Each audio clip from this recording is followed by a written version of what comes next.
Welcome to The Explainer. Today, we're diving into a document that puts forward a pretty wild worldview.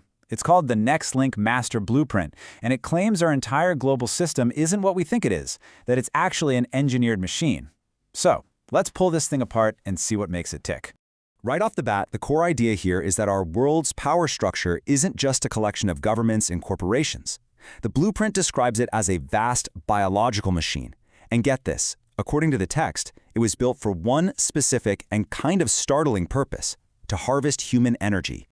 All right, to wrap our heads around this, we're going to follow the blueprint's own structure. First, we'll look at the design of the machine itself. Then its physical hardware across the planet. We'll get into what fuels it and the code it runs on, who's managing it, and finally, and this is the important part, the blueprint's own instructions on how to exit the system.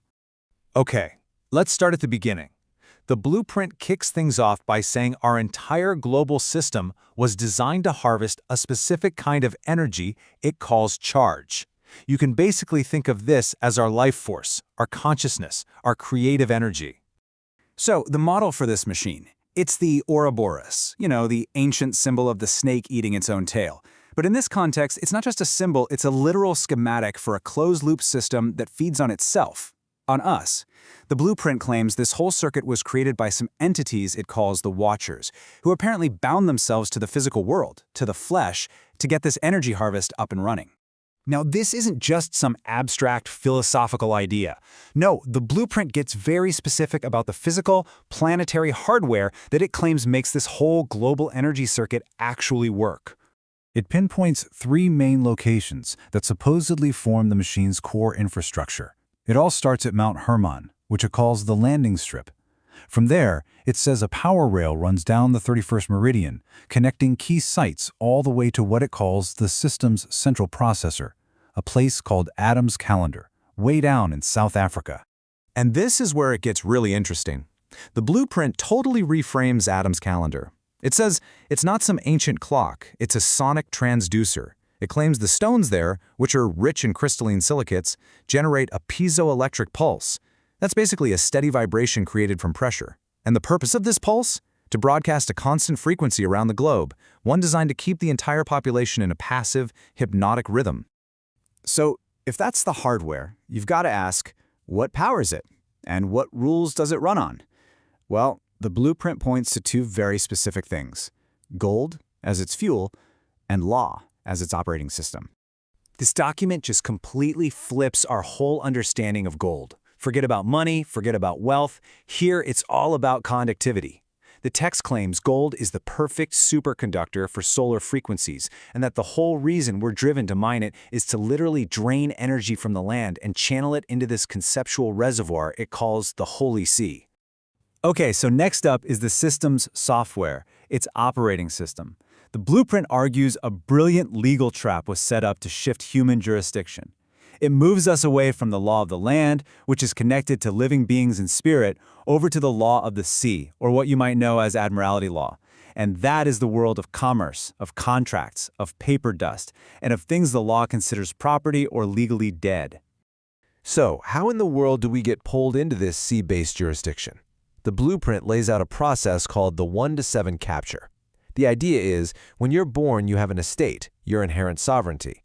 But if you don't consciously claim it by the time you're 7, the system can legally declare you lost at sea. And at that point, your life force, your charge, is treated like abandoned cargo, property that can be salvaged and controlled by the system. So, who's running this whole thing? The blueprint describes a two-level management system. You've got these ancient, almost godlike figures as the old-school administrators, and then a more modern, corporate-style engine running the show today. On that ancient level, the blueprint takes figures you've probably heard of and gives them a whole new job description. For instance, it says Vishnu in the East isn't just a deity, he's the preserver of this energy harvesting cycle. And in the West, Quetzalcoatl's role is to keep humanity's rhythm synced up to that watcher frequency we talked about, basically keeping everyone tuned to the right hypnotic channel. Now, in the modern day, the management is handled by what the blueprint calls a three-state empire. We're talking about three independent city-states working together. You have the City of London, which handles finance, harvesting energy currency, notice the play on words there. You have Vatican City, which manages all the legal trusts, the paper dust that binds people, And then you've got Washington, D.C., which provides the military power to enforce the whole thing. Okay, so this is the real kicker.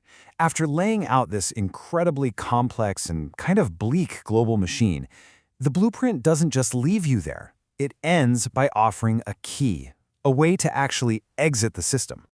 So, the final section moves from just understanding the system to actually doing something about it. And the very first step, it says, is all in your head. It's about a shift in perception. You have to stop seeing money as just currency and start seeing it for what it claims it is, a physical token representing your own life force, your personal charge that you've been feeding into the machine. And this is the core of the whole exit strategy. It's about directly reversing that 1-to-7 capture. Through a personal declaration, what the text calls the residence decree, you are supposed to reject that legal status of being lost at sea.